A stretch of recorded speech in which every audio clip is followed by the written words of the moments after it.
Hello friends, કેમ છો? જય શ્રી કૃષ્ણ. આશા છે કે તમે બધા મજામાં હશો. તો સૌથી પહેલાં તો તમારા બધાનો ખૂબ ખૂબ ધન્યવાદ કે તમે મારા આટલા વિડીયો પસંદ કરો છો. તો 2 દિવસ પહેલાં જ અમે અહીંયા સ્ટેમ્પેડમાં ગયા હતા. ત્યાં જ મને એક લેડી મળ્યા હતા. તો એમણે મને એવું કીધું કે ભાઈ તમે વિડીયો બનાવો છો ને? મેં કીધું હા. તો માધવીબેન? મેં કીધું હા. એટલે એમણે કીધું કે તમારા વિડીયો હું રોજ જોઉં છું, તો મને બહુ સારું લાગ્યું. તો આંટીને ખૂબ ખૂબ ધન્યવાદ કે તમે મારા વિડીયો આટલા પસંદ કરો છો.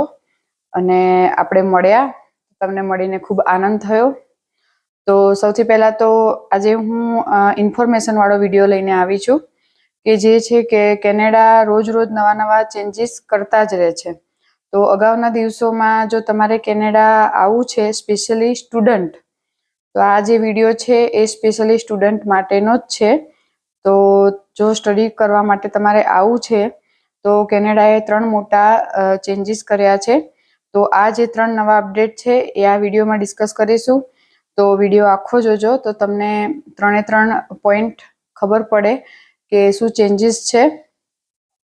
અને જો તમે મારા ચેનલમાં નવા હોય અને ચેનલ સબસ્ક્રાઈબ ન કરી હોય તો સબસ્ક્રાઈબ કરી દેજો અને વિડીયો શેર જરૂરથી કરજો કે બીજાને પણ માહિતી મળી રહેશે.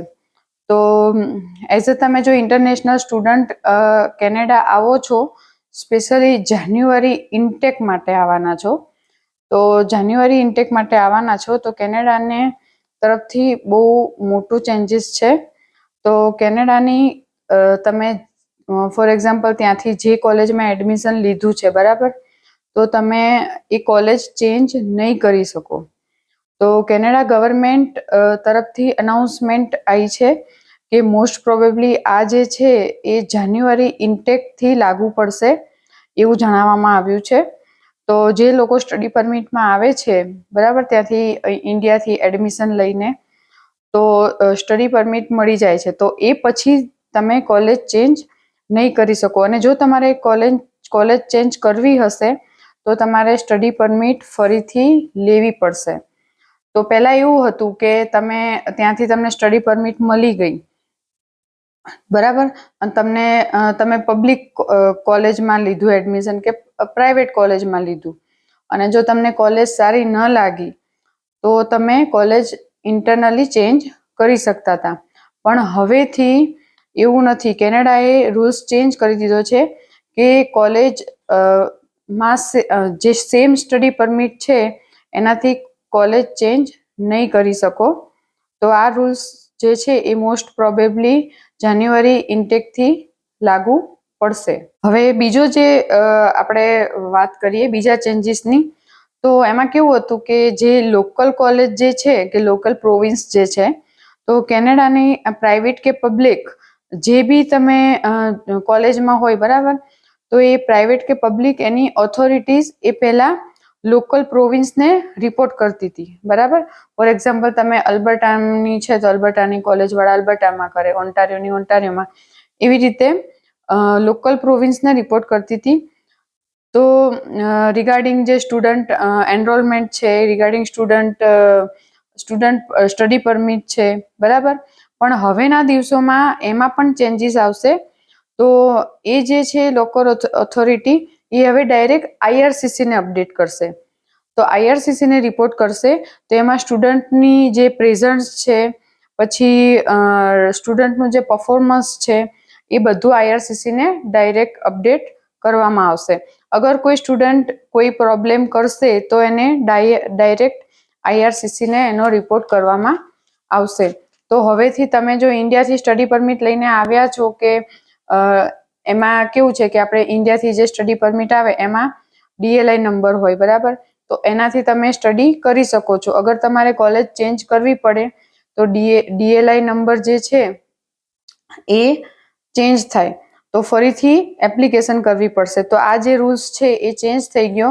પહેલાં તમે સેમ સ્ટડી પરમિટમાં કોલેજ ચેન્જ કરી શકતા હતા, પણ હવેથી જો તમારે કોલેજ કે કોર્સ ચેન્જ કરવો હશે, કોલેજ ચેન્જ કરવી હશે, કોર્સનું હજી સ્પેસિફાઈક નથી આવ્યું, પણ કોલેજ ચેન્જ કરવી હશે તો તમારે ફરી વખત સ્ટડી પરમિટ અપ્લાય કરવી પડશે. તો તો તમે જે ઇન્ડિયાથી જે કરીને આવ્યા સ્ટડી પરમિટ, એ જ ફરી વખત તમારે આખી પ્રોસેસ કરવાની રહેશે. અને એનો જે સક્સેસ રેટ જે છે એ તો હજી ડિપેન્ડ છે કે તમારી જે જરૂરિયાત છે કે ભાઈ શું કારણથી તમે કોલેજ ચેન્જ કરવા માગો છો, એના ઉપર છે સક્સેસ રેટ. તો એ હજી જાન્યુઆરી ઇન્ટેકથી આ રૂલ્સ લાગુ પડી શકે છે. અને ત્રીજું જે અપડેટ છે એ ઓનલાઈન એજ્યુકેશનની વાત હતી, કે જે ઓનલાઈન એજ્યુકેશન જે થતું હતું એમાં એવું હતું કે પોસ્ટ ગ્રેજ્યુએશન વર્ક પરમિટ લેવી હોય તો 50% એજ્યુકેશન ઓન કેમ્પસ મેન્ડેટરી હતું. તો એ ઓન કેમ્પસ તમે કરેલું હોવું જોઈએ. પણ હવેથી એવો રૂલ્સ આવશે જાન્યુઆરી ઇન્ટેકથી કે એજ્યુકેશન ઓન ધ કેમ્પસ જ થશે, તો જ પોસ્ટ ગ્રેજ્યુએશન વર્ક પરમિટ મળશે. તો આ પણ રૂલ્સ કદાચ આવી શકે છે ભવિષ્યમાં. જે લોકો જાન્યુઆરી ઇન્ટેકના જે સ્ટુડન્ટ આવે છે એમને ઇન ફ્યુચર આ જે રૂલ્સ છે એ લાગુ પડી શકે છે. તો એ હજી ઓફિશિયલી એ લોકોની જાહેરાત હજી હવે થશે કે ભાઈ આ ક્યારથી લાગુ પડશે. તો જોવા જઈએ તો સપ્ટેમ્બર ઇન્ટેક પછી સ્ટુડન્ટ માટે ન્યૂ રૂલ્સ આવી શકે છે. અને અગાઉના દિવસોમાં જો કોલેજ અને કોર્સ બંને વિચારીને સિલેક્ટ કરવું. જો તમે જાન્યુઆરી ઇન્ટેકમાં આવો છો તો સૌથી પહેલાં તો તમે પ્રોવિન્સની અંદર કઈ કોલેજ, એની અંદર કયો કોર્સ, એ 10 વખત વિચારીને તમારે કોર્સ અને કોલેજ સિલેક્ટ કરવાની, કે જેથી કરીને તમને આસાનીથી પોસ્ટ ગ્રેજ્યુએશન વર્ક પરમિટ પણ મળી જાય, તમારે કોલેજ ચેન્જ ના કરવી પડે અને તમને PR પણ મળી શકે. તો એ બધું સમજી વિચારીને તમારે એડમિશન લેવાનું, કે જેથી કરીને અહીંયા આવીને પછી તમને પ્રોબ્લેમ ન થાય. તો ફ્રેન્ડ્સ, આ હતો એક સરસ મજાનો ઇન્ફોર્મેશન વાળો વિડીયો. તો આવા જ નવા વિડીયો અને નવી ઇન્ફોર્મેશન સાથે આપણે મળતા રહીશું. તો મારી ચેનલને લાઇક કરો, શેર કરો, સબસ્ક્રાઇબ કરો અને કમેન્ટ બોક્સમાં જરૂરથી જણાવજો કે તમને મારો વિડીયો કેવો લાગ્યો. Thank you.